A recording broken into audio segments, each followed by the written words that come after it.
When her brother was found dead, police said it was an accident. Case closed. But she didn't buy it. She knew her brother. She knew something was off. And when the system failed her family, she took justice into her own hands.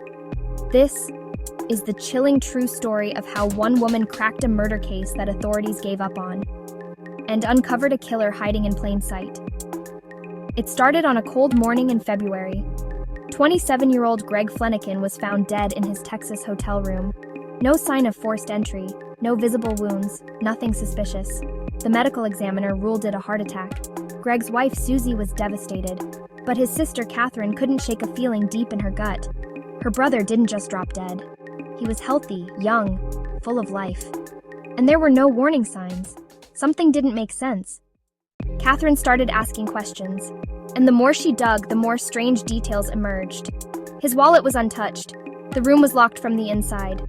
And, get this, the autopsy showed internal injuries, but no trauma to the skin. It was like he'd been beaten, from the inside out. The official report didn't add up, so Catherine did something most people wouldn't. She launched her own investigation. She hired private investigators. She tracked down hotel employees. She even got her own forensic pathologist to review the evidence. And then came the breakthrough. One tiny, overlooked detail, a small electrical burn on Greg's body, paired with the internal injuries. It didn't fit any natural cause, but it did fit something else, something sinister. Someone had fired a gun through the wall of the hotel room, a hollow-point bullet. It missed the target next door and went right into Greg's chest as he lay in bed. He never saw it coming. It was murder. Random, careless, and completely ignored. Once police reopened the case, the shooter was eventually identified. A man who'd been partying in the adjacent room, drunk, playing with a gun. The shot that killed Greg? An accident?